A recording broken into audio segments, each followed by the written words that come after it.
안녕하세요.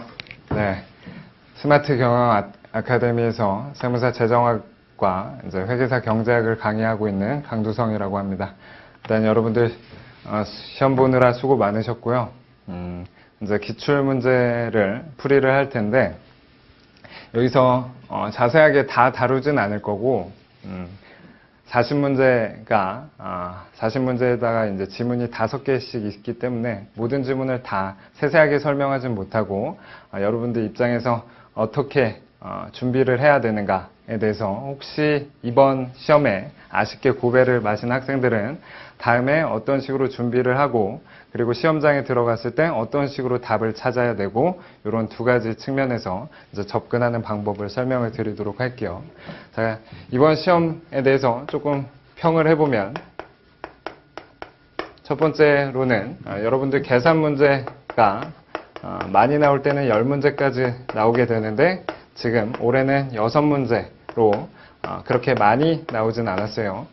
그래서 이런 측면에서 조금 시간을 벌 수 있는 그런 측면이 있었고 추가적으로 말문제에서 재작년과 작년 같은 경우는 말문제에서 다음 중 옳은 지문의 개수라는 문제가 많이 출제가 돼서 수험생들을 당황하게 했는데 이런 옳은 지문의 개수는 정확하게 모든 지문을 옳은지 그른지를 알아야만 답을 맞출 수 있는 그런 문제였는데 올해는 그런 문제가 나오지 않고 다음 중 옳은 지문은 해서 뭐 기역, 니은 이런 식으로 나와서 조금은 체감 난이도가 체감 난이도가 비교적 수월하게 접근을 했으리라고 생각을 해요. 자, 근데 이제 재정학 같은 경우 여러분들 수험생에 따라서 재정학 너무 어렵다 하는 학생들도 있고 경우에 따라서 재정학 점수 얻어가는 거지 회계세법 점수 꽈락 넘기고 재정학에서 이제 점수 얻어가는 거 아니냐, 둘 다 맞는 얘기인데 왜 그런가 보면 이 재정학 학문 자체 혹은 과목 자체로는 어려운 과목이 맞는데 우리가 수험 측에서 점수를 얻어가기는 크게 어렵지 않다는 거예요. 왜 그러냐? 이제 재정학 같은 경우는 기출 문제가 굉장히 중요하고 물론 모든 시험이 다 그렇겠지만 특히나 세무사 재정학 같은 경우 기출 문제에서 빈출되는 지문이 자주 출제되기 때문에 기출 문제만 정확하게 파악하고 있다면 말 문제 같은 경우 지금도 올해 시험에도 보다시피 대략 35문제 혹은 그러면 한 몇 퍼센트인가요? 대략 80%가 말 문제인데 말 문제는 쉽게 체크를 하고 넘어갈 수가 있겠죠. 물론 말 문제 중에서도 5지문 중에서 여러분들이 다 이 지문을 다 알고 답을 체크를 할 수 없어요. 강사들도 마찬가지고 강사들도 경우에 따라서 물론 대부분의 문제에서 지문을 다 알지만 경우에 따라는 이제 어떤 문제 같은 경우는 5지문 중에서 잘 헷갈리는 지문이 있을 수 있어요. 자, 그런데 그럼에도 불구하고 우리는 답을 찾는 데는 문제가 없는 게 확실하게 이 중에서 3지문 정도는 확실하게 우리가 앞에서 봤던 혹은 기출에서 봤던 지문들이고 많아야 2지문 그리고 혹은 1지문 정도가 생소한 지문이 나오는데 저는 이런 생소한 지문을 뜬금포라고 표현하는데 기출을 분석을 잘 해놓으면 이런 기출을 바탕으로 이제 답을 찾기는 어렵지 않게 이렇게 접근을 할 수가 있을 거예요. 자, 그래서 이제 문제를 보면서 한번 어떻게 접근을 하고 문제를 풀어야 되는가에 대해서 설명을 하도록 할게요.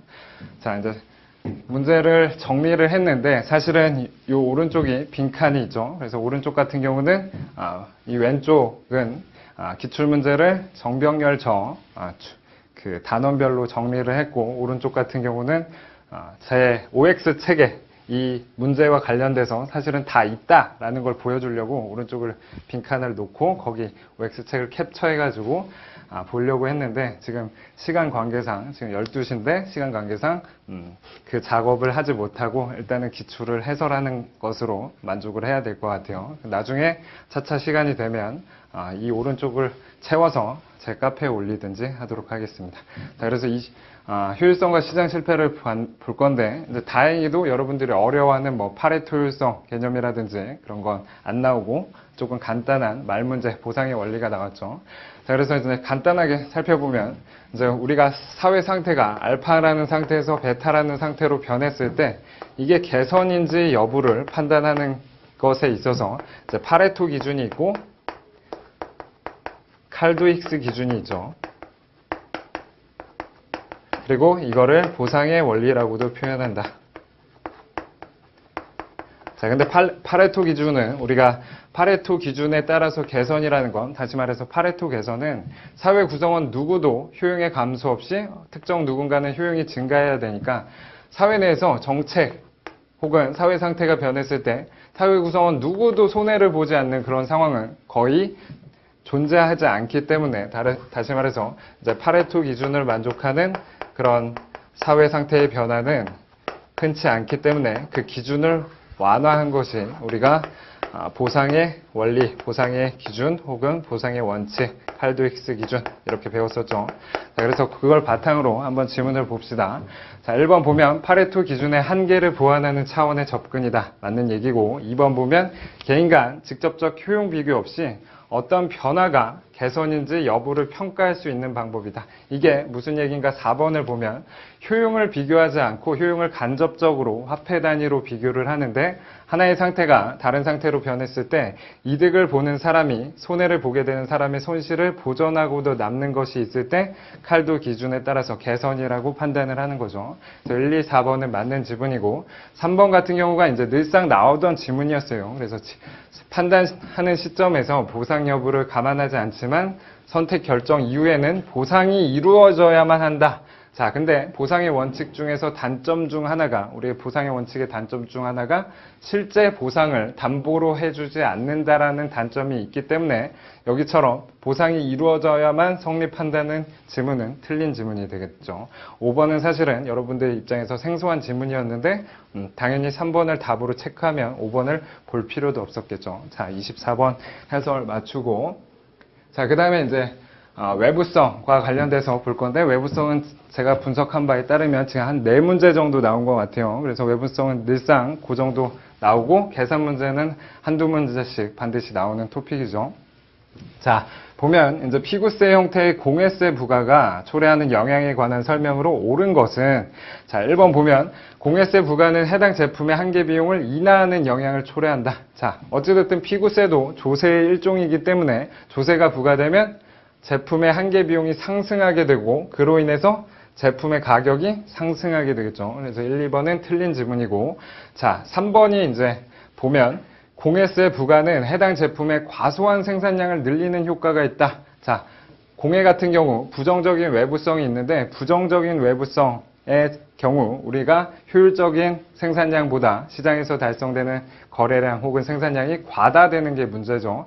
그래서 제품의 과소한 생산을 늘리는 게 아니고 과다한 생산을 줄이는 효과가 있는 거고, 3번 틀렸고, 자, 4번 공회세 부과에 따라서 공해가 완전히 제거된다. 이것도 늘상 출제되는 지문인데 틀린 지문이 되겠죠. 자, 5번 공회세의 대표적인 예로 탄소세를 들 수 있다. 그래서 5번은 사실 뜬금포로 나온 질문이지만 1, 2, 3, 4번을 여러분들이 정확하게 알아야 되고, 이게 틀린다는 걸 알면 5번이 설령 잘 모르는 질문이더라도 얘네가 틀리니까 얘가 맞는 질문으로서 답을 체크를 할 수 있었어야겠죠. 자, 그 다음에 이제 26번을 봅시다. 자, 사실은 26번 같은 경우는 여러분들 시험장에 들어갔으면 이런 문제는 사실 풀면 안 되고 넘겼어야 되는 문제인데, 왜 그러냐? 자, 답을 찾기 위해서 계산을 여러 번 해야 되는 문제예요. 이렇게 수치가 여러 개가 존재하고 그 중에서 옳은 것 혹은 옳지 않은 것도 마찬가지고, 이렇게 지문에 수치가 많이 있고 그걸 해야만 답을 찾을 수 있는 문제는 일단은 시험장에선 풀면 안 되는 문제인데, 자, 저는 첫 번째 일단 수치가 나와서 먼저 혹시 말 문제가 답인가를 체크를 먼저 해봤어요. 그래서 그럴 경우 말 문제가 답이면 말 문제를 체크하고 넘어가면 되지만, 여기선 아쉽게도 말 문제가 답이 아니었어요. 그래서 한번 문제를 풀어보도록 할게요. 조금 빠르게 진행할 테니까 자세하게 이해가 안 되더라도 나중에 혹시 실력이 쌓이면 다시 한번 보는 걸로 하시면 될 것 같아요. 자, 그래서 이거는 이제 코즈 정리와 관련된 문제인데, 보통의 경우 코즈 정리는 말 문제로 많이 출제되었는데, 올해는 이런 수치 계산 문제가 나왔어요. 그래서 보시면 갑의 생산행위가 시장 기구를 통하지 않고 을에게 피해를 입히게 되는데, 갑의 한계 편익은 200-2분의 1Q이다. 자, 그래서 갑의 한계 편익을 보면 여기 200-2분의 1Q니까 요 절편 여기까지 나오나요? 카메라에 200-2분의 1Q에서 그러면 요 절편은 400이 되고 여기 절편은 200이 되겠죠. 자, 이게 갑의 한계 편익이 되겠네요. 자, 근데 이제 갑의 한계 비용이 50이다. 해서 여기에 4분의 1쯤 되는 갑의 한계 비용 곡선을 그려보면 얘는 이제 사적인 한계 비용이 되겠죠. 갑의 사적인 한계 비용은 50이 돼서 사실은 내버려 뒀을 때 갑은 자신의 한계 편익과 자신의 한계 비용이 같아지는 생산량 수준, 이제 생산량이라고 생각해 봅시다. 생산량 수준을 결정을 한다고 보면 그 수식을 찾아보면 200-2분의 1Q가 뭐랑 50과 같아지는 그 Q를 찾는 것이기 때문에 그 Q 값은 300이 되겠네요. 자, 그래서 여기 300이 되고, 자, 근데 이제 갑의 이런 생산행위로 인해서 을의 피해가 있는데 그나마 계산하기 편하게, 그래도 별로 편하진 않았는데 을의 피해는 10으로 일정하네요. 그러면 소셜 마지널 코스트는 여기 50에서 10만큼 더 더한 걸로써 사회적인 한계 비용은 소셜 마지널 코스트는 사적인 한계 비용에다가 한계 피해만큼 마지널 데미지만큼을 더한 게 소셜 마지널 코스트라고 했었죠. 자, 그러면 효율적인 수준은 소셜 마지널 코스트와 마지널 베네핏이 같아지는 거. 그래서 다시 말해서 요것과 200-2분의 1Q와 60이 같아지는 그 Q 값을 찾아보면 그 Q 값은 280이 되겠네요. 자, 그래서 여기서 280만큼이 효율적인 상황이다. 자, 그러면 이제 지문을 보면서 각각 수치를 한 번씩 체크를 해볼 건데, 1번 보면 갑이 재산권을 가지고 있을 경우, 갑이 재산권을 가지고 있으면 자신이 원하는 수준만큼 산출을 할 테니까 갑은 300만큼 산출을 하고 있겠죠. 자, 근데 을이 당연히 갑이 재산권을 갖고 있으면 을이 보상을 하는 상황이라고 생각할 수가 있겠죠. 그럼 을은 얼만큼 최대 지불할 용의가 있는가를 보면 을이 이제 효율적인 상황을 달성할 수 있는 상황이니까 협상을 통해서, 자, 그러면 을이 300에서 280만큼 이 생산량을 줄여주면 그때 피해 감소분이 정확하게 요 크기가 돼요. 한 단위당 10의 피해가 있었는데 20만큼의 생산을 줄여주면 피해 감소 부분, 요 노란색으로 표시한 부분은 10 곱하기 20 해서 200만큼의 피해가 감소가 있을 테니까 최대 200만큼 지불하려고 하겠죠. 자, 그럼 최소 갑이 받고자 하는 부분을 한번 생각해 보면, 최소 갑이 받고자 하는 거는, 자, 갑은 300에서 280만큼 생산을 줄이면 자신이 얻는 부분도 줄고 잃는 부분도 줄죠. 다시 말해서 얻는 부분은 편익 곡선의 밑면적만큼 줄게 되고, 잃는 부분은 그 중에서 비용이 감소하니까, 생산이 감소하면 비용이 감소하니까 이만큼이 잃는 게 줄어서 자신의 순 편익이 요만큼 감소하게 되겠죠. 자, 그 크기를 보면 여기가 10이고 여기가 20이니까 정확하게 요 삼각형의 면적은 100이에요. 그래서 갑이 최소한 받고자 하는 건 100이고 을이 최대한 지불하고자 하는 건 200이라서 둘 간의 사이에서 보상이 이루어지면 결국은 코즈의 정리에 따라서 효율성을 달성할 수 있는데, 1번 지문은 을이 80을 제공한다고 표현했기 때문에 갑이 최소한 받고자 하는 금액은 100이기 때문에 1번은 틀린 지문. 자, 그 다음에 3번을 봅시다. 자, 갑이 재산권을 가지고 있을 경우 자발적 협상이 타결되면 갑의 최대 후생은 22,600이다 라고 표현했는데, 자, 지금 내버려뒀을 때의 갑의 후생은 사실 보시면 어떻게 되냐면 300만큼 갑이 생산을 하게 될 것이고, 그때 갑의 편익은 요 마지널 베네핏 한계 편익의 밑면적이 그게 총 편익이 되겠죠. 근데 갑의 비용이 분명히 있을 거예요. 그게 사적인 한계 비용의 밑면적이 비용이 돼서 요 부분을 뺀 나머지 이 위에 연두색 크기로 표현된 게 갑의 300만큼 생산했을 때 순편익이 되겠죠. 자, 그럼 300만큼 생산했을 때 순편익을 계산해 보면 여기 요 길이는 150이 될 것이고 요 밑변의 길이는 300이 될 테니까 300 곱하기 150 곱하기 2분의 1 해서 이 값은 150 해서 22500이 될 거예요. 자, 근데 이때 이제 어떤 상황이 벌어질 수가 있냐면, 자, 값은 최소한 100만큼 받고자 한다. 다시 말해서 생산량을 300 말고 280으로 줄이면 그때 값은 최소한 100만큼 받고자 하는 이유가 아까 봤듯이 이만큼의 순편익이 줄어든다고 표현했었죠. 근데 순편익이 100만큼 줄어드는데 그때 을이 만약에 최대한 200만큼 지불을 했다면 그 값은 요 22500 더하기 100이 돼서 최대 값의 후생은 22600이 되겠네요. 자, 그래서 이제 3번이 맞는 지문이 되겠습니다. 나머지 지문은 이제 다 틀린 지문인데 지금 시간 관계상 넘어가도록 하겠습니다. 자, 23번. 이제 야생동물 보호 정책에 관한 설명으로 옳지 않은 것은. 그래서 이것도 이제 코드 정리를 좀 적용을 하면서 어떤 공유지의 비극과 관련된 문제가 되겠어요. 자, 1번. 이제 여러분들 입장에서 이게 약간 낯선 문제가 될 수 있을 텐데 한번 살펴봅시다. 1번. 순찰대를 만들어서 감시를 하였으나 여전히 남획이 계속되었다면 순찰대라는 건 일종의 규제, 직접 규제랑 관련이 있는 거죠. 야생동물 남획을 막고자 직접 규제를 하는 건데 그게 여의치 않았다라고 표현이 되는 거죠. 규제를 통한 외부성의 내부화에는 한계가 있음을 의미한다. 맞는 지문이었고, 2번. 야생동물에 대한 재산권을 동물 판매업자에게 부여한 결과 남획이 줄어들었다. 이는 재산권을 부여하면 누구에게 부여하는가에 따라 소득 분배뿐만 아니라 자원 배분의 효율성도 영향을 받음을 의미한다.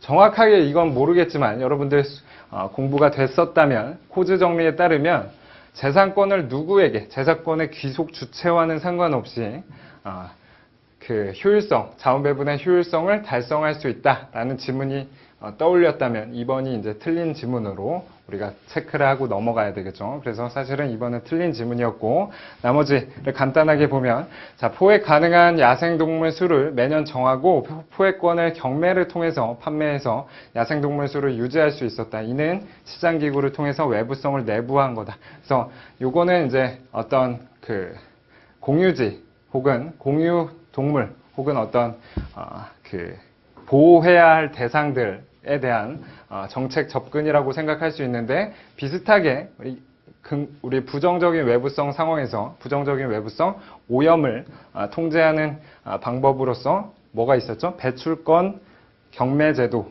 거래제도, 배출권 거래제도, 경매가 있었던 거랑 유사하게 우리가 생각할 수 있는 지문이었어요. 자, 그 다음 4번 보면 야생동물에 대한 재산권을 해당 지역의 부족들에게 부여했더니 부족들은 여러 가지 수익을 거두기 위해서 보호활동을 강화해서 재산권 확립을 통해서 외부성 문제를 해결할 수 있었다. 이게 이제 코드의 정리를 여기 남획되는 야생동물 보호정책에 적용시킨 예가 될 것이고, 그 다음 5번 같은 경우는 이제 세금, 피구세의 예가 되겠죠. 자, 그래서 2번이 답으로 체크할 수 있었을 것이고, 자, 그 다음에 이제 35번도 마찬가지로, 일종의 공유지, 이게 이제 공유지인데, 게임 이론을 적용을 한 거죠. 근데 여러분들 게임 이론이 사실 우리 재정학에선 깊이 있게 배우진 않죠. 그래서 요 문제가 사실 게임 이론을 잘 모른다면 조금 어려웠을 수도 있어요. 한번 풀어볼게요. 자, 공동의 목초지의 갑과 을이 100마리의 양을 방목하기로 합의했다면 일종의 여기에 이제 공유지가 있는 거죠. 근데 공유지 같은 경우는 우리가 뭐가 없냐면 경합은 발생하는데, 그쵸? 배제는 불가능한 그런 상황으로서 과다 사용되는 그런 문제가 있었다고 아마 배웠을 거예요.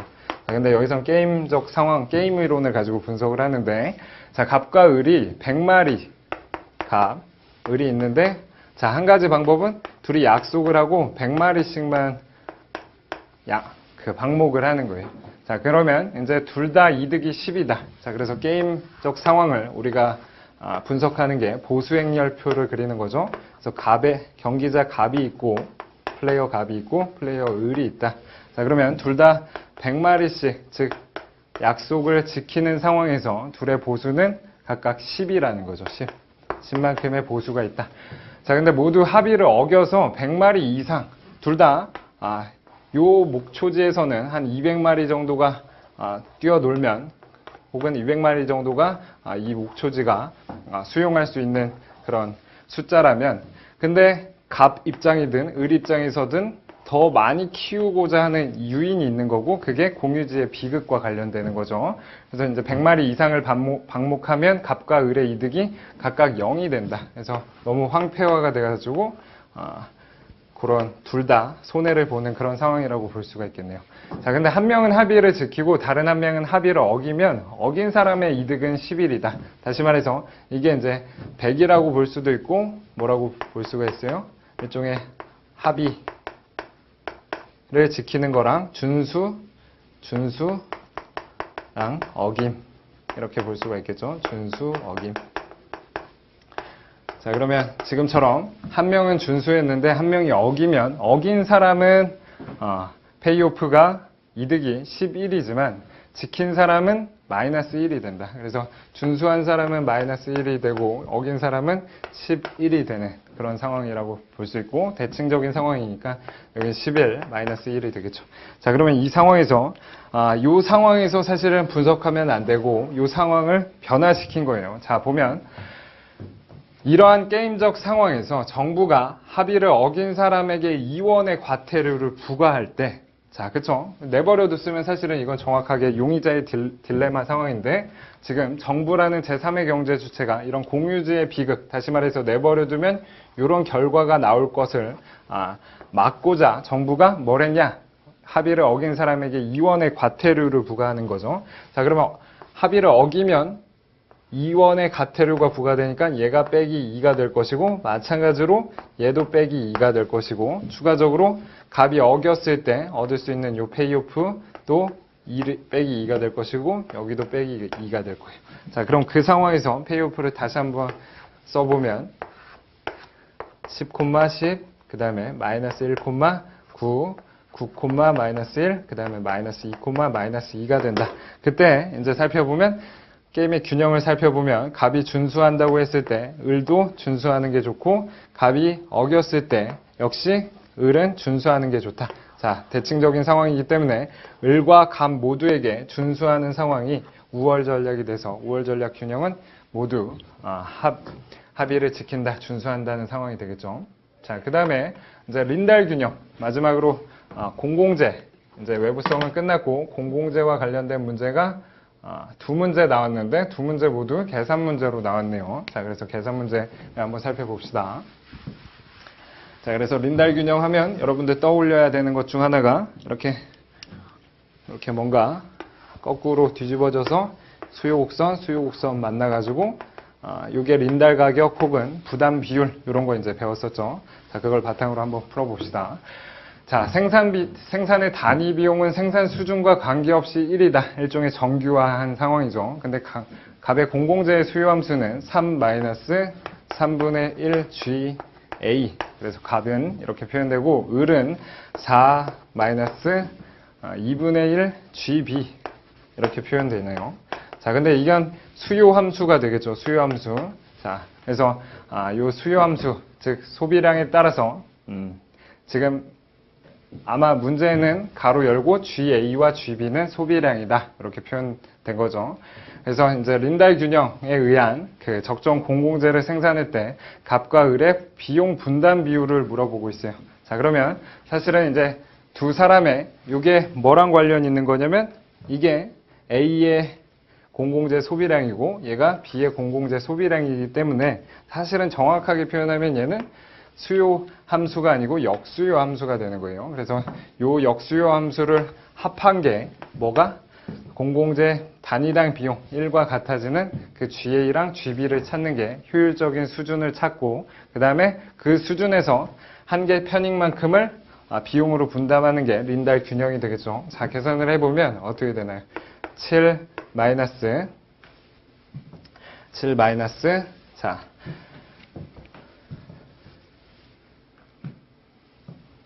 그 다음에 이제 당연히 공공재는 소비 수량이 다를 수가 없겠죠. 왜? 경합성이 없고 배제성도 없기 때문에 이 노테이션을 지워서 이제 7 마이너스 6분의 얼마가 되나요? 6분의 5가 되나요? 7 마이너스 6분의 5g가 1이 되는 그 상황을 보면 되니까, 그러면 정리하면 6은 6분의 5g가 되고, 그럼 g는 얼마가 되죠? 5분의 36이 되나요? g는 5분의 36. 그럼 효율적인 상황에서는 5분의 36만큼이 생산이 돼야 된다. 자, 그때 각각 누리는 한계 편익을 계산을 해봐야 되겠죠. 자, 그래서 이걸 집어넣어 보면 5분의 36 넣어보면 3 빼기 5분의 얼마가 되죠? 12가 돼서 이 값은 얼마가 돼요? 얘가 2.4라서 얘가 0.6이 되고, 여러분들 계산해보면 알겠지만 얘는 당연히 0.4가 될 거예요. 두 사람의 비용 분담 비율 두 개 합해서 1이 될 테니까. 그래서 0.6, 0.4가 되는 거. 그래서 풀고 넘어갔으면 됐고, 그 다음에 이제 31번인데, 자, A와 B 두 사람만이 존재하는 경제에서 비경합적이고 배제 불가능한 연극 공연에 대한 A의 효용함수는 다음과 같고 B의 효용함수는 다음과 같다.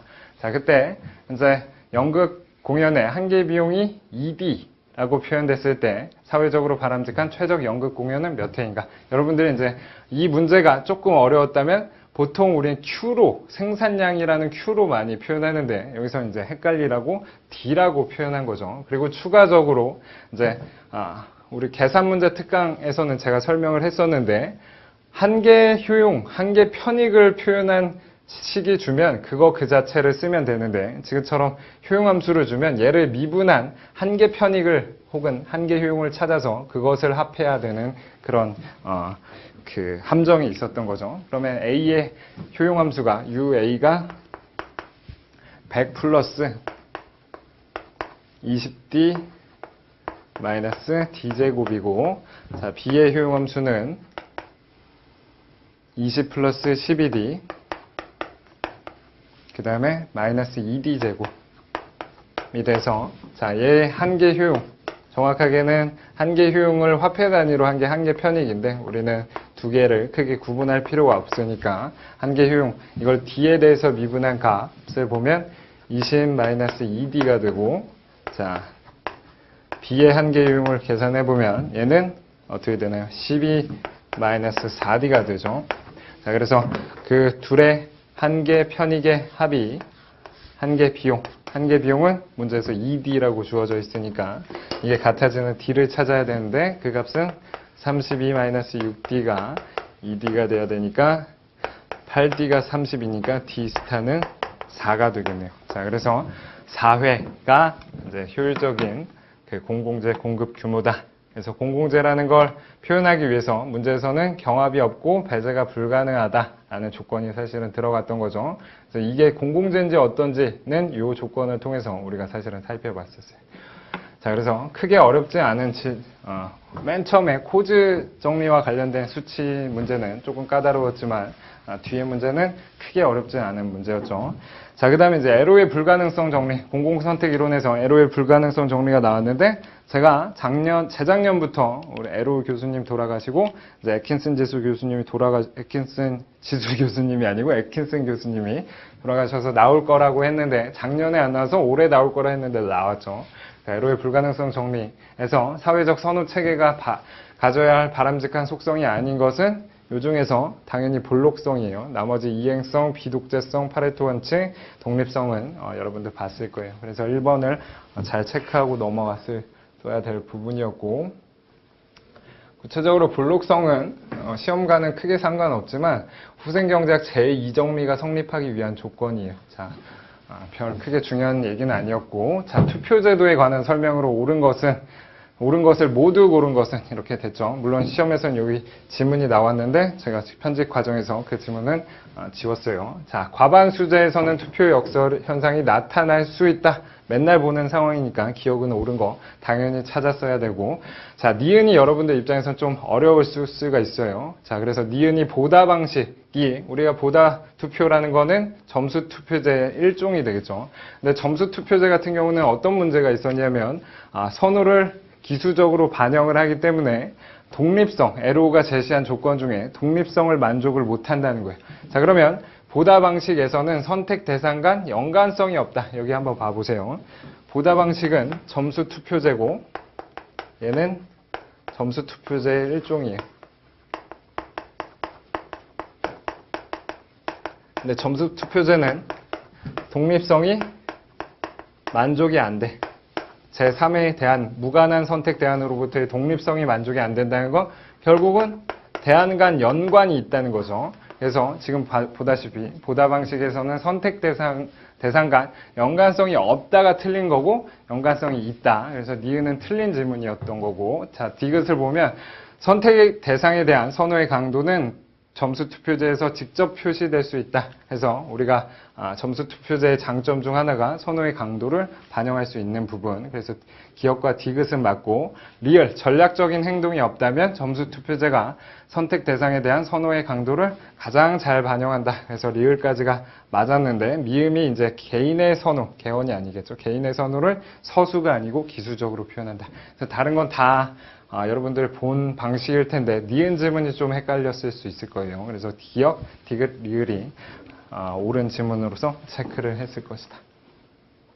자, 그 다음에 이제 중위 투표자 정리도 매년 나오는 거죠. 자, 보면 1번 투표자는 전체 투표자 선호의 한가운데, 그게 이제 중위 투표자는 거죠. 그래서 중위 투표자라는 건 1번 의미하는 거고, 2번 정당들이 차별적인 정책을 내세우도록 만드는 현상과 관련된다. 이게 혹시 낯선 지문이었다면 다른 지문부터 한번 봅시다. 3번 모든 투표자의 선호가 단일 정점인 경우 성립한다. 이게 중위 투표자 정리가 성립하는 그 예가 되겠죠. 그래서 모든 투표자 선호가 단일 정점 하에서 과반수 다수결 투표제 하에서는 중위 투표자가 원하는 수준의 안건이 채택된다는 게 중위 투표자 정리이기 때문에 3번 맞는 지문. 그래서 1번, 3번 맞는 지문. 4번 중위 투표자 정리에 의한 정치적 균형이 항상 파레토율을 달성한다는 보장이 없다. 그래서 우리 이거 수치적인 문제도 봤을 것이고 어떤 직관에 따라서도 설명을 했었죠. 그래서 중위 투표자는 중간값이기 때문에 평균적인 걸 뜻하지 않기 때문에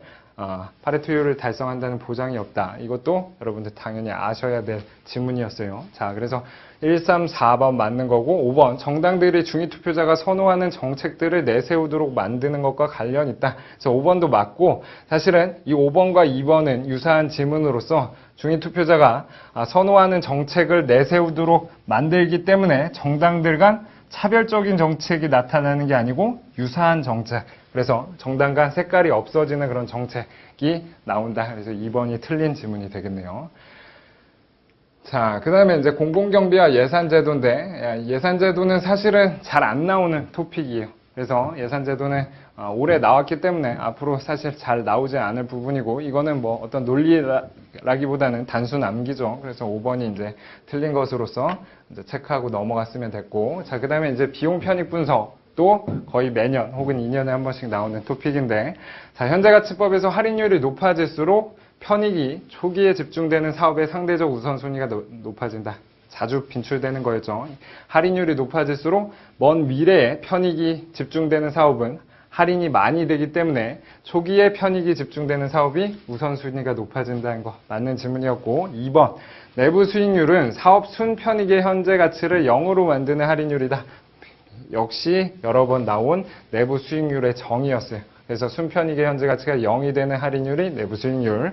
자, 3번 사업의 규모가 현저히 다른 두 사업에 대해서 내부 수익률법과 현재 가치법은 다른 우선순위를 가질 수 있다. 그래서 현재 가치법과 내부 수익률법, 어떤 한 사업에 대해서 타당성 여부는 세 가지 판단 기준이 다 같은 결론을 내리지만, 이제 두 사업의 우선순위를 결정할 때는 현재가 내부 수익률법과 편익비용비율법은 사업의 규모를 고려하지 못하겠죠. 그래서 이제 다른 우선순위를 가질 수 있다. 이것도 매번 출제됐던 거고. 자, 4번 추가적인 비용을 비용의 증가 또는 편익의 감소 어느 쪽으로 분류하는지에 따라서 편익과 비용의 비율이 달라지는 거, 이것도 이제 자주 출제됐기 때문에 4번이 틀린 질문을 아셨어야 돼요. 그래서 5번이 여기서는 뜬금포인데, 여기 이제 마찬가지로 수험생 입장에서 비교적 좀 수월할 수 있었던 이유가 뜬금 지문이 앞에 많이 나오면 여러분들 입장에서 이제 당황하게 되는 거예요. 그래서 출제자들이 이런 식으로 뜬금포를 위에다 배치하면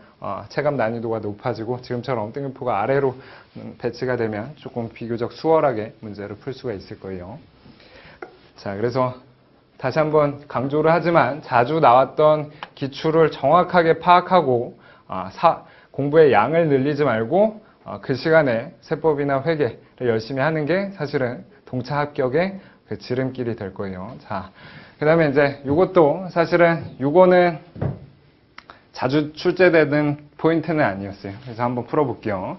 자, 공공투자가 유발하는 편익과 비용에 관한 설명으로 옳지 않은 것은. 그래서 비용 편익 분석에서 공공사업이 유발하는 편익과 비용에 대한 설명인데, 자, 이제 실질적 편익과 보통은 이제 금전적 편익이라고 표현했는데, 여기선 화폐적 편익이라고 표현하고 있네요. 그래서 실질적 편익은 공공사업의 최종 소비자가 얻는 편익으로서 사회후생 증가에 기여한다 라는 지문, 느낌적으로도 맞는 걸 우리가 짐작할 수 있을 것이고, 자, 2번 화폐적 편익 혹은 이제 금전적 편익이라고도 표현하는 거, 그거는 공공사업에 의해 야기되는 상대 가격의 변화 때문에 발생하며 사회 전체 후생은 불변이다. 그래서 금전적 편익은 고려해서는 안 된다. 이런 거 어렴풋이 들어봤을 거고, 자, 3번의 무형적 비용은 외부 불경제에 의해 발생한다. 그래서 3번은 사실은 저도 좀 헷갈린 부분이었는데 일단 3번을 넘어가고 한번 봅시다. 4번 유형적 편익이 무형적 편익보다 작은 공공사업이 존재한다. 이것도 여러분들 입장에서 뜬금포였을 거예요. 3번, 4번은.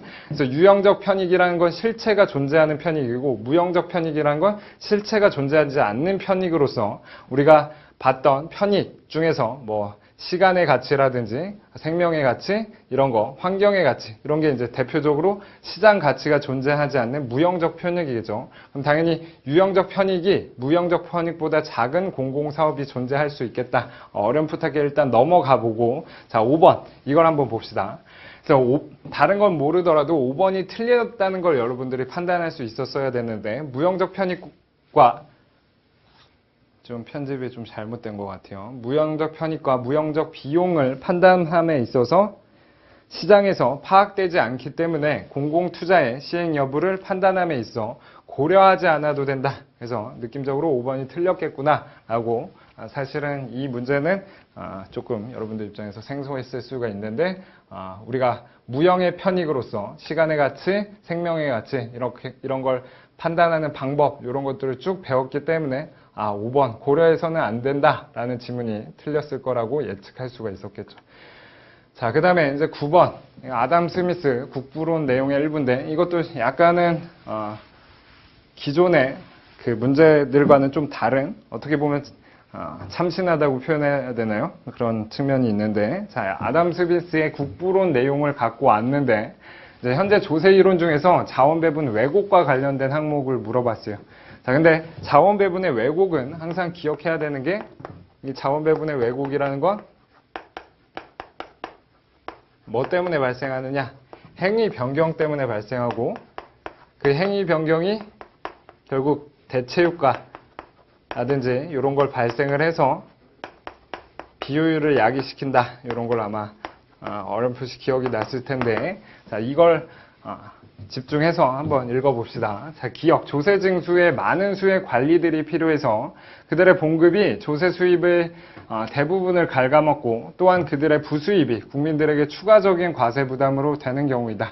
이거는 조세의 자원 배분의 왜곡과 관련되는 게 아니고 조세 징수의 행정 비용이 많이 소요된다는 거죠. 그리고 근데 이제 뭐 지나가는 얘기를 들어보면 미국 같은 경우는 조세 행정 비용이 대략 한 3% 된다고 표현을 3% 정도 된다고 해요. 그래서 즉 1달러를 걷기 위해서, 혹은 뭐 우리 화폐 단위로 계산했을 때 1,000원을 걷기 위해서는 한 30원 정도는 이제 그 걷기 위해서 행정비용으로 날린다. 그래서 기억은 자원 배분의 왜곡과 상관없이 이제 행정비용과 관련이 있는데, 여러분들 입장에서는 사실은 판단하기 쉽지 않았을 수 있을 거예요. 자, 니은번 보면 조세가 국민들의 근면을 방해하고 그들로 하여금 어떤 산업 부분에 종사하는 것을 단념하도록 만드는 경우다. 행위를 변경시킨 거죠. 근면을 방해한다. 그래서 일종의 우리가 근로소득세 부과했을 때 근로의욕에 영향을 주는 거랑 뭔가 비슷하겠구나. 그래서 이제 니은은 일단 맞는 지문이요.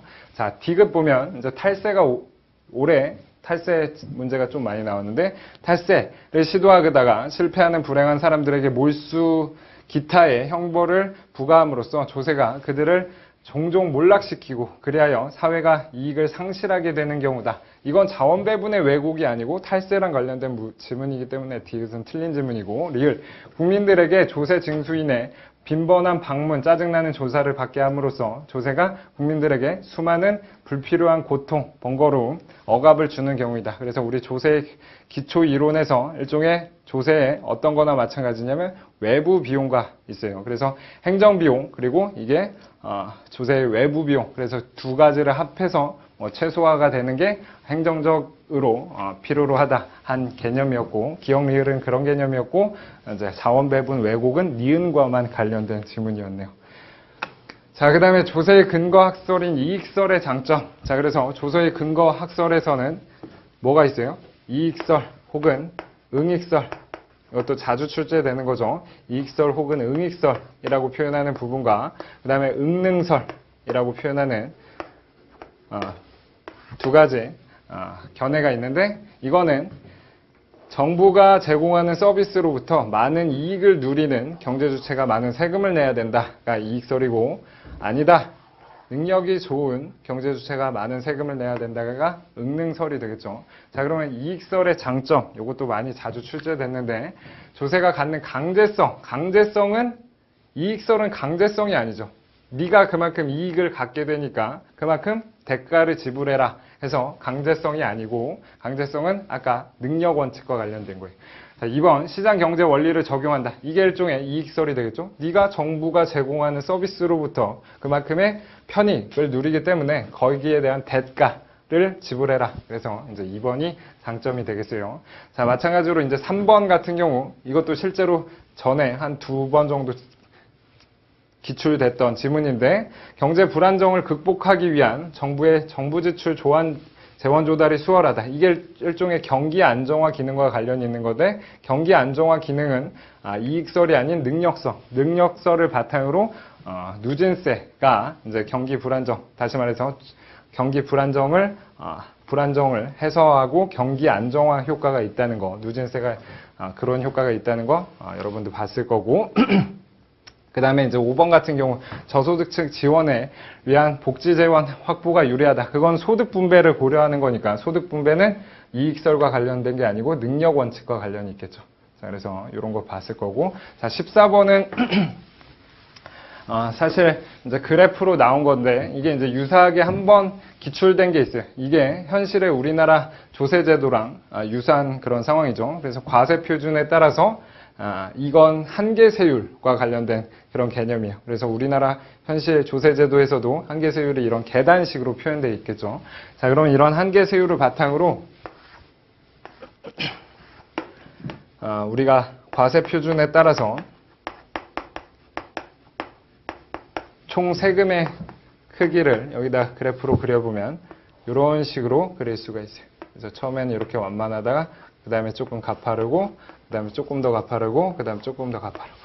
물론 이 기울기가 1보다 클 수는 없는데 그냥 이거 수직축을 조절해서 그렇게 표현한다고 하면 지금 한계세율, 이렇게 표현된 한계세율, 계단식 한계세율은 총 세금 납부 크기를 보면 이런 식의 누진적 세금 체계라는 걸 알 수가 있겠죠. 누진세는 항상 평균 세율이 점차 증가하는 세제라고 우리가 정의를 할 수가 있겠죠. 그래서 지금같이 자 1번 지문부터 보면 과세 표준이 A를 초과할 때 비로소 누진세가 나타난다는 것 자체가 지금 여기 꺾인 선을 기준으로 자 여기가 A고 여기가 B고 여기가 C 이렇게 꺾여져 있는 상황이죠. 자, 그러면 A까지는 어때요? 누진세라는 건 한계세율과 평균세율 중에서 한계가 더 큰 거죠. 그래서 누진세는 평균 세율이 증가하는 세금을 누진세라고 하는데 평균 세율이 증가하기 위해선 평균과 한계 간의 관계 중에서 우리가 어떻게 배웠었냐면 반평균 점수가 전학생 점수보다 높은 거, 반평균 점수가 전학생 점수보다 낮은 거. 전학생이 전학 왔는데 그 점수가 반평균보다 높으면 평균 점수가 올라간다. 이렇게 표현했었죠.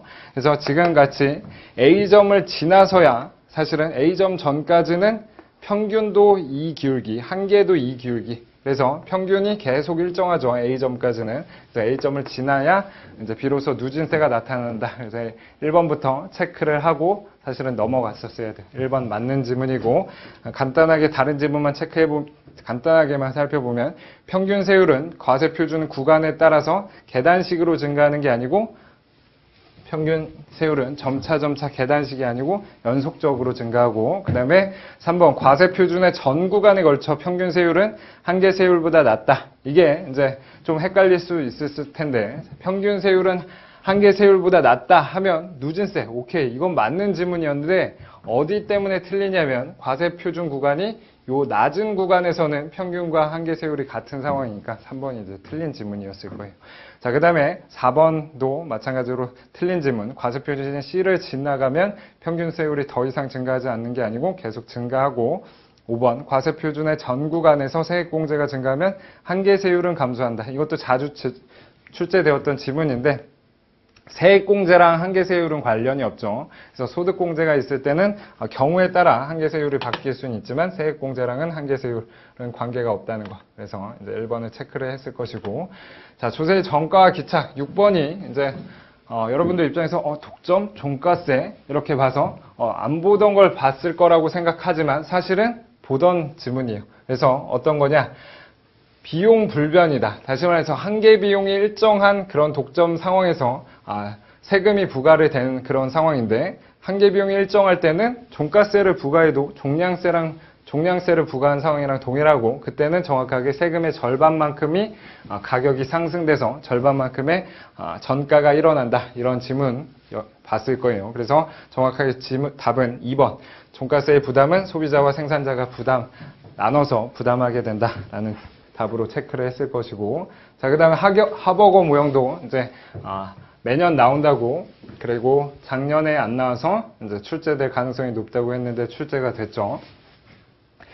자, 지금 가정이 이제 두 재화가 있고, 늘상 나오는 1차동차 혹은 규모에 대한 수익 불변, 생산함수를 주고, X제가 보통은 노동집약적 부분으로 많이 나오는데 이번엔 X제가 자본집약적 부분, Y가 노동집약적 부분이라고 나왔고, 그 다음에 추가적으로 노동과 자본의 총량은 일정하고 부문 간 요소 이동성이 완전하다. 자, 그래서 1번을 볼 건데, 사실은 1번을 답을 체크하고 넘어가는 학생들이 존재할 수 있었을 텐데 그게 이제 사실은 1번은 함정이었어요. 자, 1번 보면 X부분과 Y부분의 노동에 대한 동률의 조세는 그 부담이 모두 노동에 귀착된다. 그래서 일반적인 경우 지금 1번 같은 경우는 일반 요소세로서 우리 하버거 모형에서는 크게 중요하게 설명하지 않아요. 하버거 모형에서는 중요하게 설명하는 게 개별 소비세고, 개별 소비세 혹은 이걸 개별 물품세라고도 표현하고, 자, 이 세금과 그 다음에 부분 요소세 혹은 특정 요소세, 자, 요 부분만 강조해서 가르쳤는데 얘가 이제 1번 지문은 요 놈이 나온 거예요. 자, 그럼 1번을 설령 모르더라도 요걸 정확하게 알았으면 답을 찾았을 텐데, 자, 요거 한 번만 설명을 해볼게요. 자, X부분과 Y부분의 노동에 대한 동률의 조세이기 때문에 결국은 노동에 대한 일반적인 요소세가 되는 거예요. 그래서 노동에 대한 일반 요소세가 되는데, 지금은 어떤 가정이 있냐면 노동과 자본의 총량이 일정하다. 그게 결국 노동 공급이 고정된 상황이라서 노동의 공급이 고정된 상황에선 공급에게 모두 조세가 귀착돼서 모두 노동에 귀착된다가 맞는 지문으로 나왔던 거고, 자, 그 다음에 이제 2번부터가 우리가 일상 보던 하버거 모형인데, X제와의 물품세를 부과하면 노동에 대비한 자본의 상대 가격을 높이게 된다. 자, X에 물품세를 부과한다. 그게 이제 개별 물품세, X제에만 개별적으로 세금이 부과된 상황이죠. 자, 그러면 우리 요 세금에 따르면 어떤 효과가 있었냐면 그 재화에 집약적으로 투입되어 있는 요소가 불리해진다.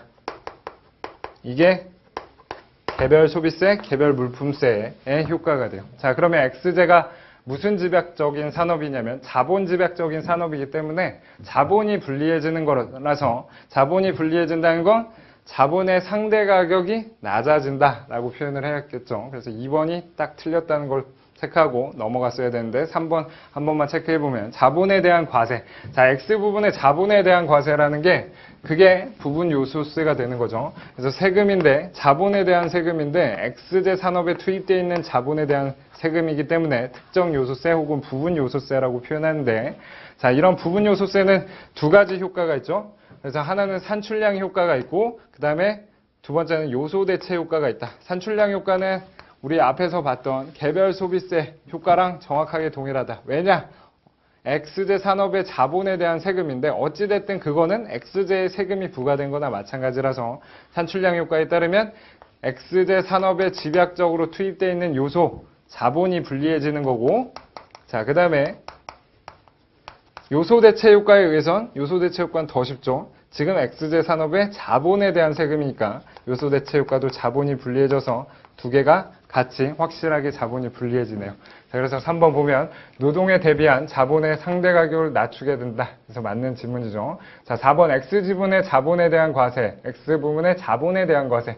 역시 이건 부분 요소세인데 요소 대체 효과는 자본에 대한 과세니까 요소가 불리해진다. 아, 자본이 불리해진다. 그래서 노동에 대비한 자본의 상대 가격을 낮추게 된다. 맞는 거고. 자, Y부분의 노동에 대한 과세. Y부분은 노동 집약적인 부분인데 그 노동 집약적인 부분의 노동에 대한 부분 요소세, 특정 요소세는 당연히 요소 대체 효과와 산출 효과가 같은 방향으로 작용하겠죠. 자, 그 다음에 이제 비효율성 계수를 묻는 문제인데,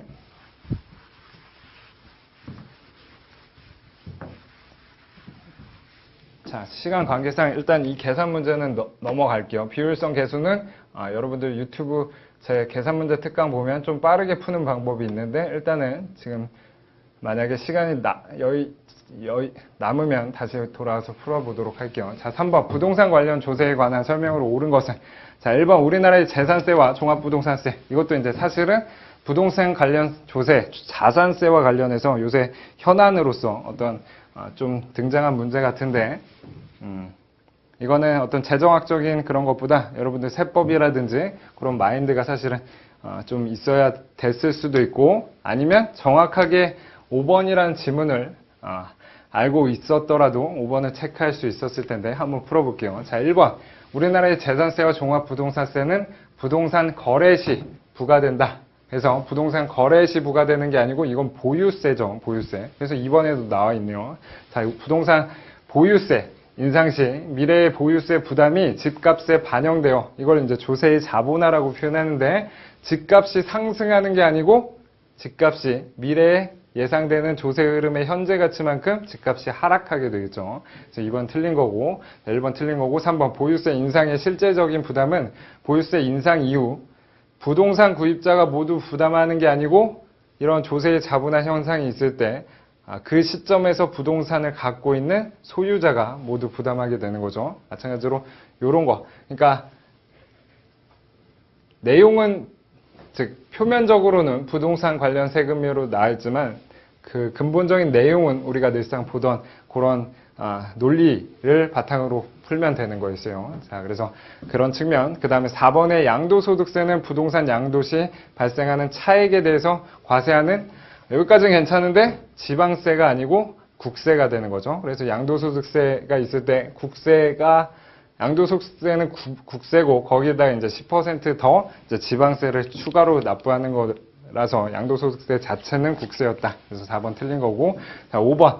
부동산 공급이 완전 비탄력적인 경우. 자, 이게 이제 조세의 정가와 기착과 관련된 문제였는데 완전 비탄력적인 경우는 부동산에 대한 과세는 초과 부담을 발생시키지 않는다. 그래서 완전 비탄력적인 상황에서 비효율성이 야기시키지 않는 거를 아마 많이 봐서 앞에 질문이 설령 좀 어려웠더라도 5번이 답이 될 수 있다는 걸 여러분들이 체크를 하셨으면 좋았을 것 같아요. 자, 그 다음에 이 문제를 보면 이건 이제 간단한 문제니까 살펴볼게요. 자, 보통은 조세 초과 부담을 얘기하는데 이제 보조금의 초과 부담이고 추가적으로도 공급 곡선이 우상향하지 않고 수평의 경우를 그렸기 때문에 약간 헷갈릴 수가 있는데 제가 일상 하던 얘기 중 하나가 조세로 인한 비효율성이라든지 독점으로 인한 비효율성은 항상 과소되기 때문에 비효율성이 이런 모양으로 그려지고 자, 과다되는 경우 그 과다되는 경우는 부정적인 외부성이라든지 보조금 같은 경우는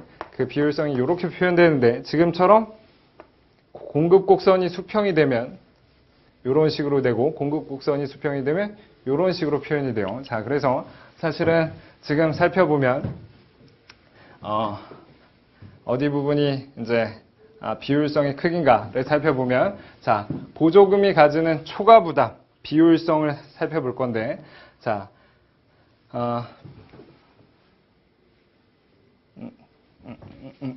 여기서는 사실은 그쵸? 요렇게 표현된 게 아니고 사실은 요렇게 표현된 거네요. 다시 말해서 제가 정정할게요. 요렇게 표현되는 게 이제 보조금의 초과 부담이 될 건데 한번 봅시다. 자, 원래 소비자 잉여는 요 삼각형이 소비자 잉여였어요.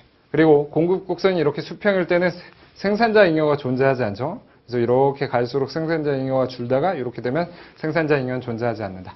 자, 그럼 소비자 잉여만 존재하는 상황인데 보조금이 부과되면 소비자 잉여가 이렇게 증가해요. 다시 말해서 A, B, F, D만큼 소비자 잉여가 증가하죠. 자, 근데 보조금, 정부가 지출하는 보조금 크기는 단위당 요 높이만큼 그리고 보조금 부과 후 거래량이 정확하게 요 Q2가 되니까 보조금 지급 크기는 요 사각형.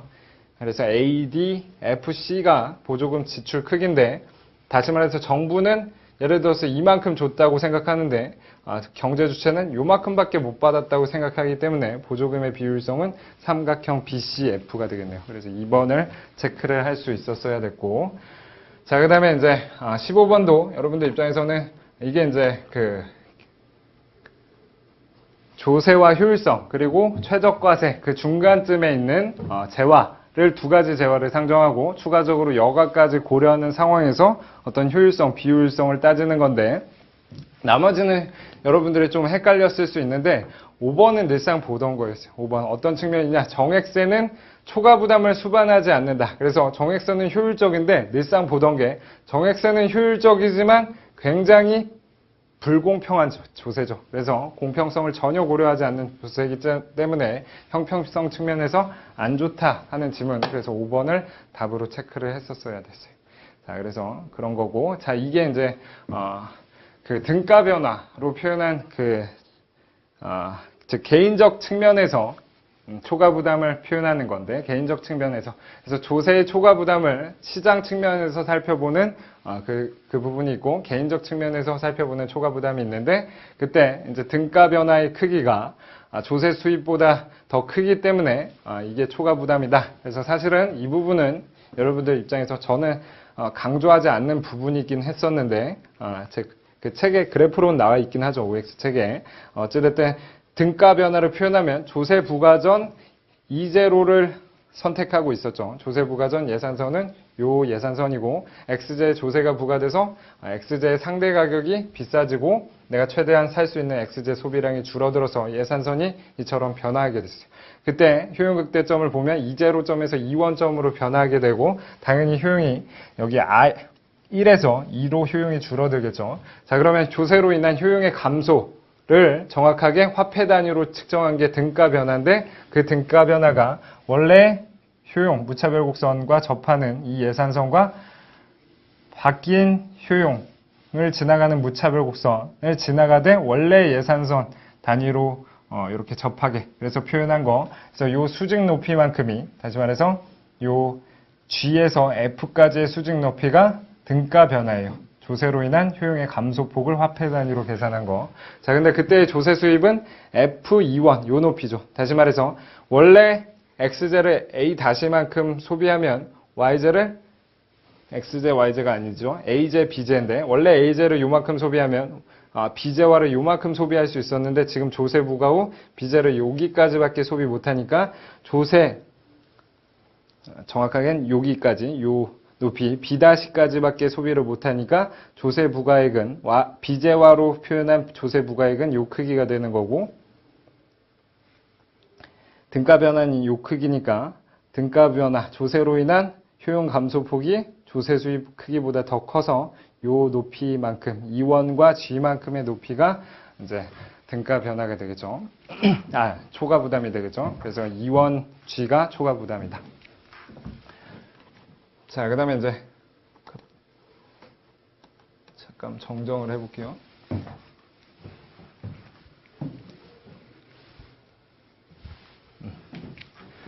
자, 그 다음에 이제 최저과세와 관련돼서 램지 원칙이 나왔는데, 여기서도 답은 사실 생소한 지문이 답으로 나왔는데, 나머지 지문들이 여러분들이 봤던 지문이에요. 무슨 얘기냐 보면 램지 원칙과 역탄력성 원칙에 관한 설명으로. 그래서 보통의 경우는 이제 램지 원칙과 역탄력성 원칙을 구분하지 않는데, 정확하게는 램지 원칙은 각 재화의 소비 감소 비율이 같아지도록 조세 구조를 짜야 된다는 게 램지 원칙이고, 그 상황 하에서 이제 모든 재화가 독립적이라면 역탄력성 규칙을 도출할 수 있었던 건데, 자, 어쨌든 한번 봅시다. 1번, 램지 원칙은 효율성을 고려한 과세 원칙이다. 당연히 우리가 효율성 저해를 최소화하는 그런 규칙이어서 차선의 원칙, 이런 거, 차선의 규칙이라는 거 많이 봤죠. 자, 그 다음에 이제 2번 보면 역탄력성의 원칙이 램지 원칙에 비해 일반적인 원칙이다. 반대죠. 램지 원칙이 일반적인 거고 특수한 케이스가 역탄력성 원칙이었는데, 2번을 설령 모른다고 치더라도 다른 지문을 한번 체크해 봅시다. 3번. 역탄력성 원칙에 따르면 효율성을 제고하기 위해서 수요의 가격 탄력성에 반비례하게 과세해야 된다. 그래서 항상 역탄력성 원칙은 탄력성이 커지면 세금 부과 시 수요량 감소가 커지고 그에 따라서 비효율성이 커지기 때문에 가격 탄력성과 반비례해야 된다는 거, 이건 잘 알고 있는 지문이죠. 그래서 3번은 맞는 지문, 1번도 맞는 지문. 4번, 역탄력성 원칙에 따르면 필수제에 대해서는 높은 세율로 과세해야 된다. 자, 그래서 필수제 같은 경우는 탄력성이 낮기 때문에 탄력성이 낮은 필수제에 세금을 부과하는 게 역탄력성 원칙이라서 뭐 공평성을 고려하지 않는 그런 상황이다. 역시 여기서도 효율성과 공평성이 상충되는 그런 걸 많이 봤었죠. 그래서 4번도 맞는 지문. 5번 보면 램지 원칙에 따르면 모든 상품의 보상 수요량에 똑같은 비율의 감소가 일어나도록 세율 구조를 만들어야 된다. 그래서 2번을 설령 모르더라도 나머지 지문은 우리가 흔하게 봤던 지문이기 때문에 2번을 답으로 체크를 했어야 되겠죠. 자, 그 다음에 이제 탈세도 마찬가지로 올해 나올 거라고 제가 얘기를 했었는데, 자, 보시면 이제 탈세도 여러분들 답이 되는 지문은 조금 생소할 수 있었어도 나머지 지문이 이제 자주 출제된 거예요. 자, 탈세에 대한 벌금률을 높이면 탈세는 감소한다. 그래서 탈세를 줄이는 방법 중에 하나가 탈세에 대한 벌금률을 높이거나 아니면 세무감사, 조사 확률을 높이는 거. 그래서 두 가지 늘상 보던 거였고, 세 번째, 임금 소득에 비해 자영업 소득의 탈세율이 높은 경우가 많다. 이건 이제 뜬금포로 나왔지만 우리가 흔하게 생각할 수 있었던 게 임금 소득은 유리지갑이고 자영업은 불투명하기 때문에 탈세율이 높은 경우가 많다. 상식선에서 맞는 지문이라고 넘어갈 수 있고, 4번, 귀속소득을 보고하지 않아서 탈세가 되는 경우가 많다. 4번은 사실 모를 수가 있으니까 일단 1번, 2번, 3번은 맞다고 체크하고 4번을 일단 넘어가 봅시다. 5번, 이건 늘상 봤는데 세율이 인상하게 되면 대체 효과에 따라서 탈루 소득을 증가시킨다. 그래서 우리가 세율을 뭐라고 봤었냐면 얘가 탈세, 한 단위 탈세를 더했을 때 한 개 편익이라고 표현했었죠. 그래서 한 단위 더 세금을 탈세하면 세율이라는 게 한 개 편익이라서 세율이 높아진다는 건 한 개 편익이 높아지는 거고, 그럼 탈루 소득을 증가시켜서 5번도 맞는 지문, 그래서 4번이 틀린 지문이라는 걸 체크를 했었어야 돼요.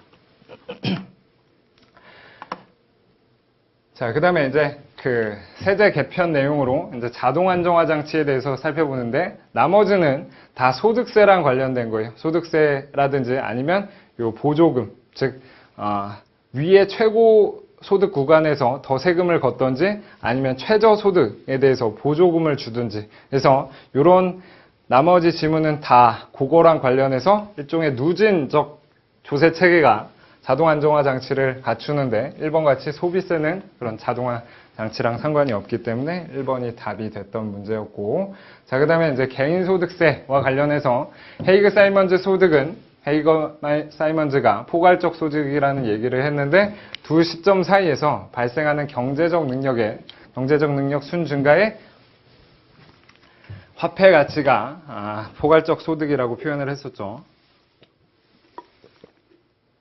자, 우리나라는 가구 단위가 아니고 우리 과세 단위, 소득세 과세 단위는 개인 단위 과세라는 거 맞는 지문이었고 얘도 자주 출제됐던 거고. 3번 감면 총규모를 유지하면서 소득공제를 세액공제로 변경하는 경우 수직적 형평성은 개선된다. 자, 이것도 이제 자주 출제됐던 건데 소득공제랑 세액공제 중에서 소득공제는 한계 세율이 높은 고소득층이 유리하고 상대적으로 세액공제가 저소득층이 유리하다는 지문이 종종 출제가 됐었어요.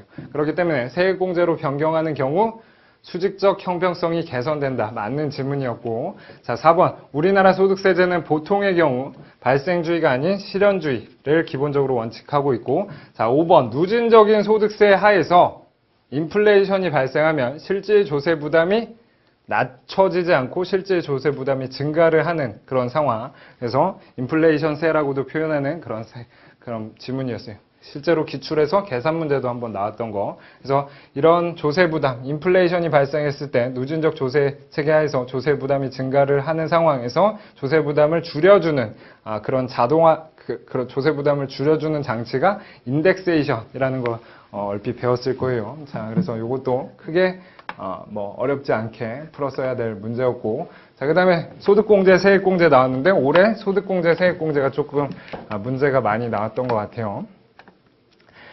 자, 그럼 보면 누진세율 구조인 경우 세액공제의 실제 조세 감면 효과는 대상자의 소득이 클수록 크게 나타난다. 자, 이제 1번부터가 사실은 지금 틀린 지문인데 세액공제 같은 경우 아까 소득공제 같은 경우는 세율의 영향을 받지만 세액공제 같은 경우는 아까 세율의 영향을 받지 않아서 그래서 뭐라고 표현했어요?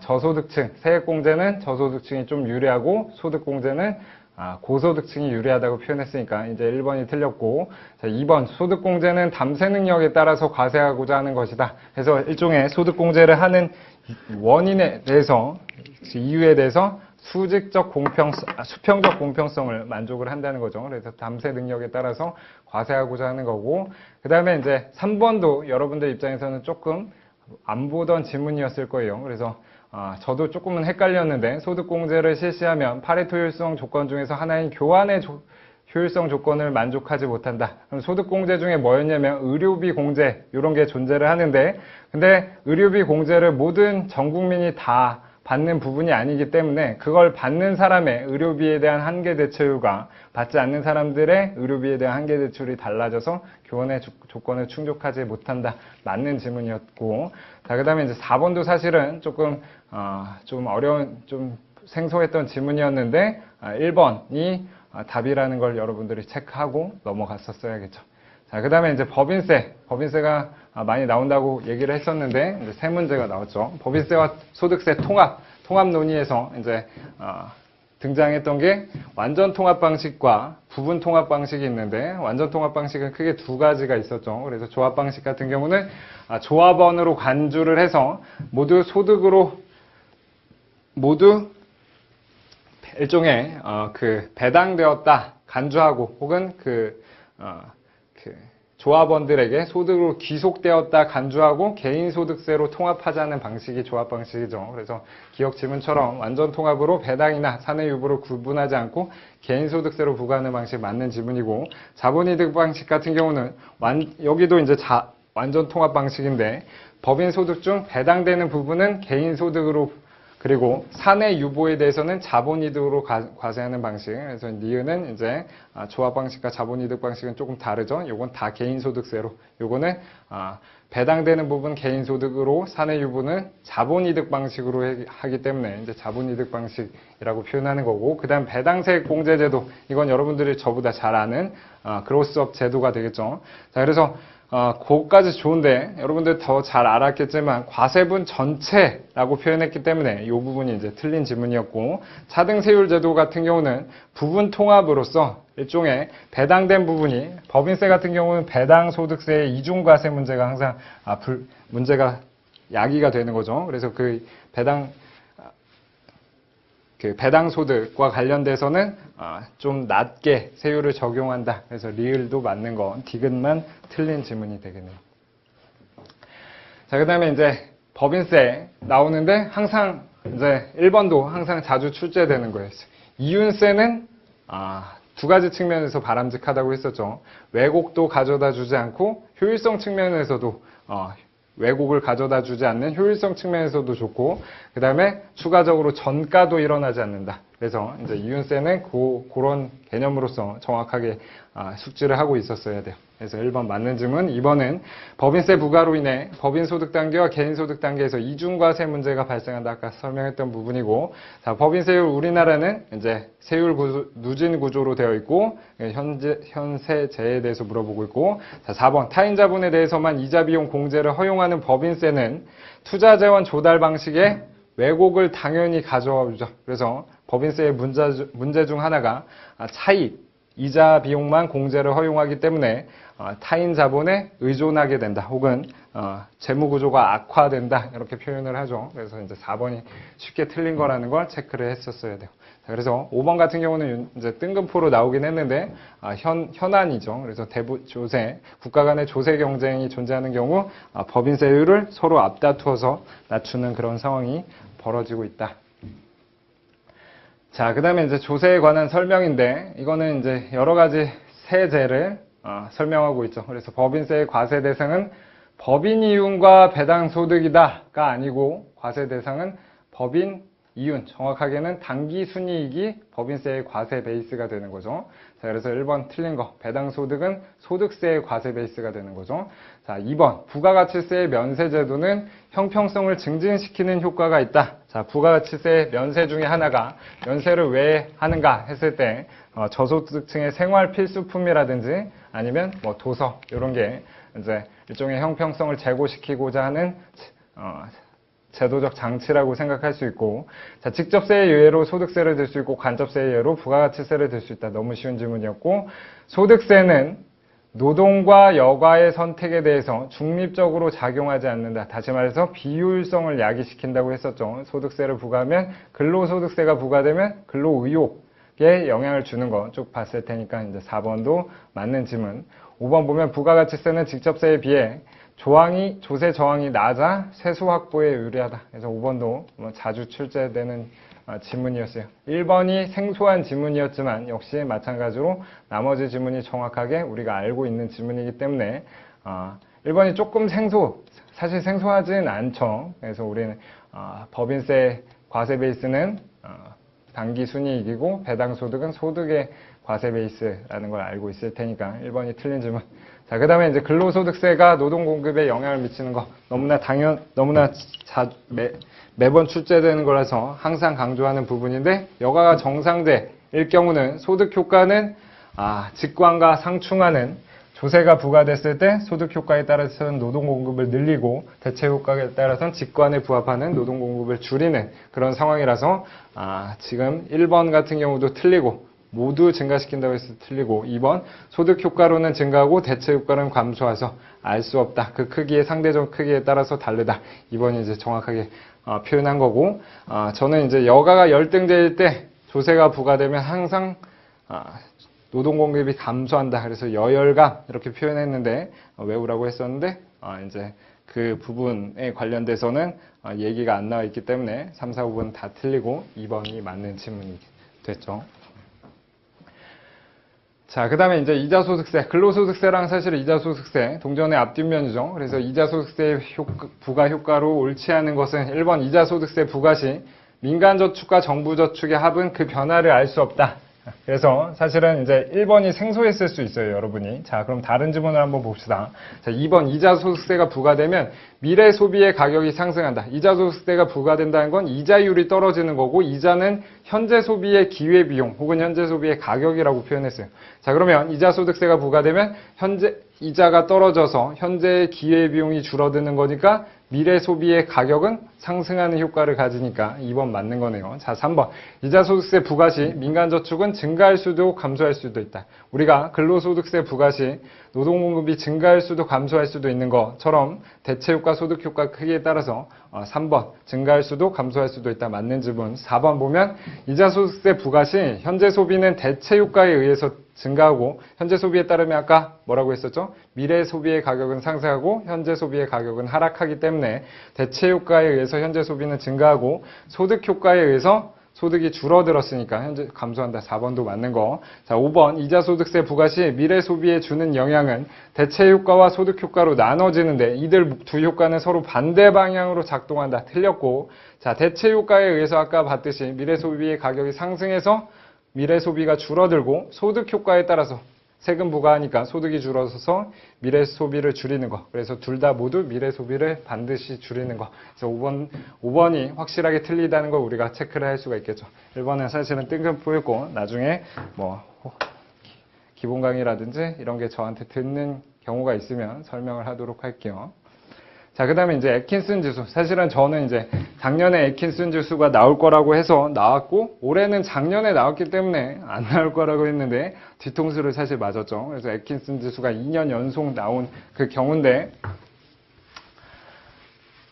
이거는 계산 문제고, 사실은 또 나올 것 같지는 않기 때문에, 이거는 지금 시간 관계상 넘어가도록 할게요. 애킨슨 지수는 여러분들 한번 풀어보도록 하고, 자, 그 다음에 이제 현물보조, 현금보조를 보는데, 자, 이제 소득보조 쪽을 보는 거죠. 그래서 현물보조 같은 경우, 의무교육, 의료, 주거 등 가치제들이 포함된다는 거예요. 그래서 두 개를 비교했을 때, 이제 현금보조가 효용 측면에서 더 우월한데, 현물보조를 하는 이유가 지금처럼 어떤 특정 재화 소비를 늘리게 하는 경우, 현물보조를 한다고 했었죠.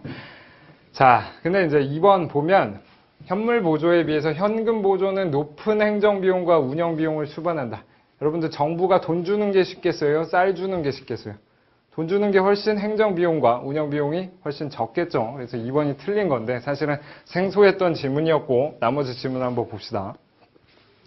3번 동일한 재정을 투입하는 경우 일반적으로 현금 보조가 현물 보조에 비해서 소비자에게 보다 넓은 선택을 가능하게 된다. 그래서 이제 현금 보조 같은 경우는 어떻게 그렸어요?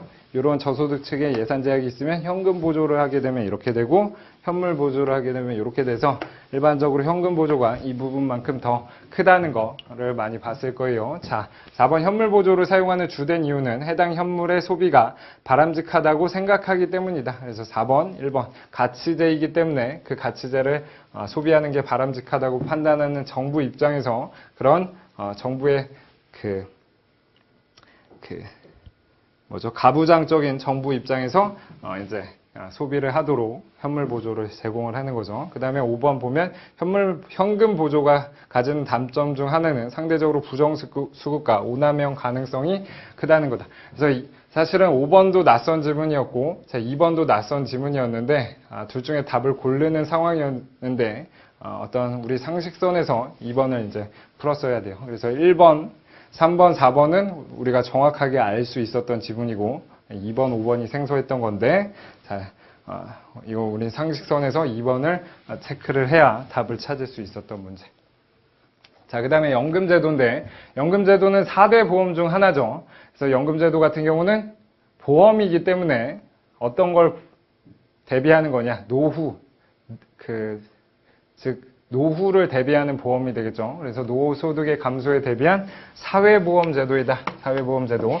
자, 그러면 왜 정부가 굳이 민간이 보험을 제공할 수 있는데 정부가 보험을 제공하는가? 첫 번째는 민간이 보험을 제공했을 때 비대칭 정보로 인해서 시장 실패 혹은 보험 시장이 붕괴될 수 있는 거. 그래서 역선택 문제가 발생할 수 있다. 그래서 역선택 문제를 제거하기 위해서 정부가 강제로 가입하게 하는 그런 연금제도를 생각할 수가 있겠죠. 연금제도 외에도 실업보험제도, 의료보험제도를 생각할 수 있죠.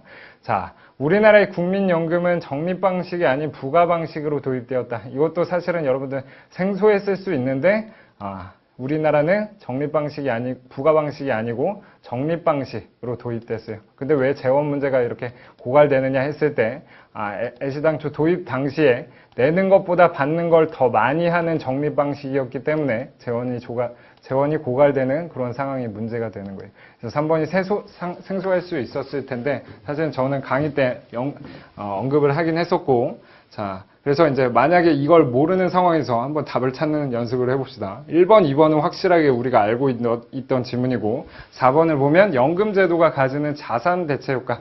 그래서 연금제도가 있을 때 우리 저축에 어떤 영향을 미치는가 해서 재산 대체 효과 혹은 자산 대체 효과는 민간 저축을 줄이고, 나머지 인식 효과, 그리고 뭐 있죠? 상속 효과, 그리고 은퇴 효과는 다 민간 저축을 늘리는 방향으로 작용한다는 거. 그래서 4번도 우리가 늘상 보던 거. 5번, 부가 방식의 연금이 운용되게 되면 세대 간 소득 이전이 발생할 수 있다. 이것도 마찬가지로 매년 보던 문제예요. 그래서 연금을 재원 조달하는 방식이 부가 방식과 적립 방식이 있는데, 부가 방식을 한다는 건 지금 현 시점에 젊은이들에게 재원을 조달해서 노후분들에게 나눠주는 거니까 세대 간 소득 이전이 발생을 한다는 거죠. 그래서 여기서 이제 3번을 설령 못 보던 지문이 나왔더라도 나머지 지문은 우리가 정확하게 파악하고 3번이 틀렸다는 걸 판단을 했어야 되겠어요. 자, 마찬가지로 공공요금도 매년 한 문제씩 줄기차게 나오는 상황인데, 간단하게 답만 언급하고 넘어가 보면, 자, 4번 같은 경우 평균 비용 가격 설정 방법으로 요금을 결정하면 평균 비용 가격 설정이니까 가격이 평균 비용과 같아서 결국 이윤이 없겠죠. 그래서 이윤을 창출할 수 있다가 틀린 지문. 그래서 요거 이 정도로 설명하고 넘어가도록 할게요. 자, 그 다음에 이제 공채 발행, 공채론도 여러분들 입장에서 사실은 조금 우리가 늘상 보던 그 공채론 문제와는 조금 다르게 출제된 경향이 있긴 있는데, 우리가 배운 내용을 바탕으로 한번 풀어봅시다. 자, 정부 지출 증대를 위해서 결국 정부 지출을 위한 재원 조달 방법으로서 결국 뺏거나 빌리거나죠. 뺏을 때는 세금으로 뺏는 거고, 빌리는 건 돈을 빌리는 공채 발행을 통해서 빌리는 건데, 자, 1번 공채를 전액 중앙은행이 인수할 경우 경기가 과열된 상태에서는 인플레이션을 억제하는 효과가 있다. 사실은 여러분들 많이 못 본, 특히나 재정학 같은 경우는 거시 쪽을 크게 다루지 않기 때문에 처음 보는 내용일 가능성이 굉장히 높은데, 자, 지문을 보면서 한번 비교를 해봅시다. 그래서 공채를 중앙은행, 첫 번째는 중앙은행이 하는 경우, 그래서 중앙은행이 인수할 경우가 있고, 그 다음에 시중에서 소화될 경우가 있고, 그 다음에 나머지 여기도 시중에서 소화될 경우, 두 가지 측면이 있다는 거죠. 그러면 정부가 공채를 발행했을 때 중앙은행이 그 공채를 매입하는 경우가 있을 수 있고, 시중에서 민간 경제주체가 그 공채를 매입하는 경우가 있을 수가 있겠구나 라고 생각을 할 수가 있는데, 자, 일단은 우리가 봤던 것 중에 하나가 공채론에서 구축 효과는 우리가 많이 봤어요.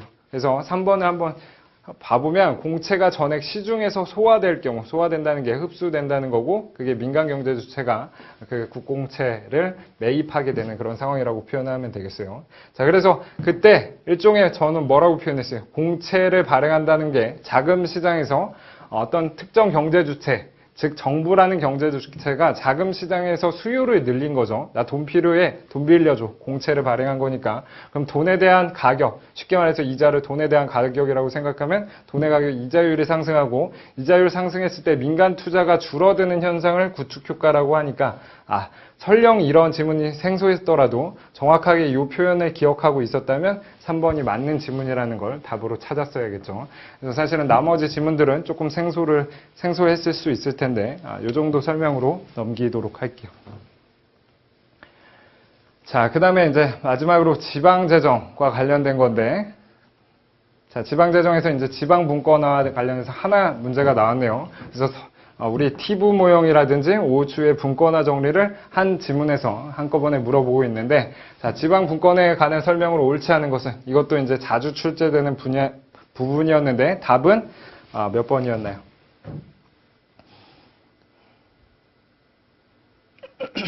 자, 3번이죠. 그래서 지방정부가 공공재를 공급하는, 다시 말해서 분권화된 상황에서의 그 공공재 공급과 일률적으로 중앙정부가 공급하는 상황, 둘 중에 어떤 게 효율적인가? 일반적인 경우 지방정부가 제공하는 게 더 효율적이다. 왜냐?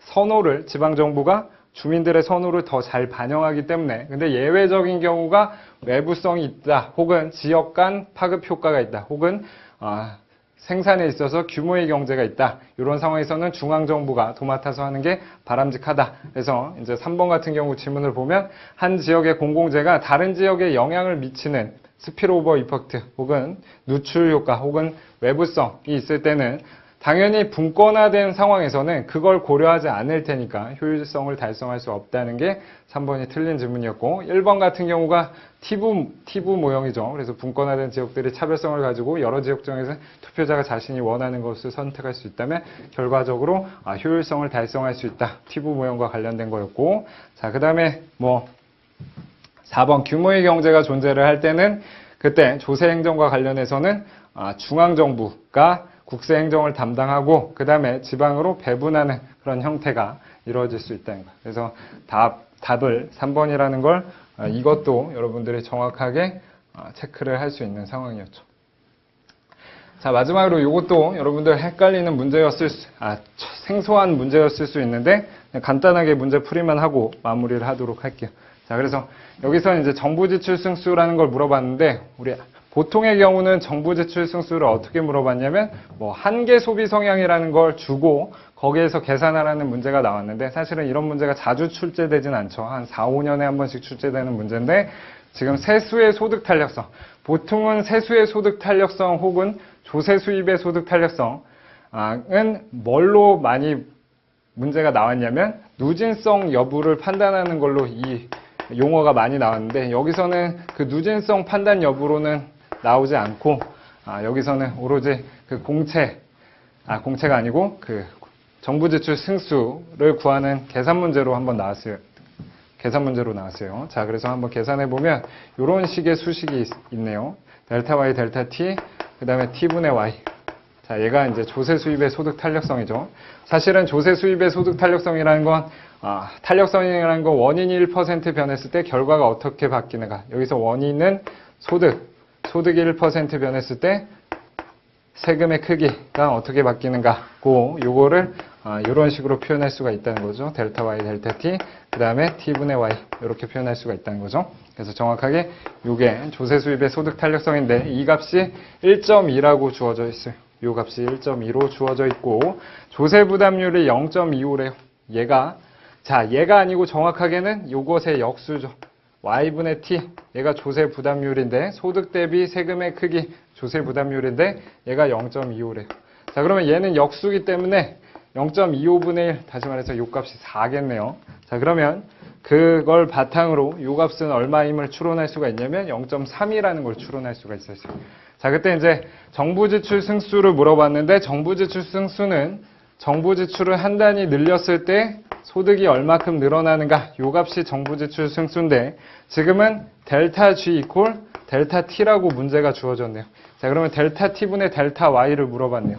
자, 그러면 요 값의 역수를 물어본 거기 때문에 사실은 뭐가 되는 거예요? 요 값은 0.3이고 사실은 0.3은 요런 값이라고 생각했을 때 저 값의 역수는 0.3분의 1 혹은 3분의 10이 된다. 그래서 답은 4번으로 찾을 수 있었던 문제. 나머지 혹시 안 풀었던 문제라든지 이런 거는 기회가 된다면 이제 제가 앞에서 설명드렸다시피 제 OX 책에 이런 지문들이 다 있었다는 거를 좀 시간이 날 때 편집을 해서 올려드릴게요. 그래서 굳이 OX 책을 안 사더라도 하고자 하는 말은 기출문제 단순히 5년치만 푸는 학생들이 있는데 그거 갖고는 부족하고 기출문제를 한 10년치, 15년치를 분석하는 작업이 필요한데 여러분들 입장에서는 그런 걸 분석하기가 용이하지 않으니까 제 OX 책을 이용하면 사실은 수험에 도움이 많이 될 거라고 생각돼요. 자, 여기까지 마치도록 하겠습니다.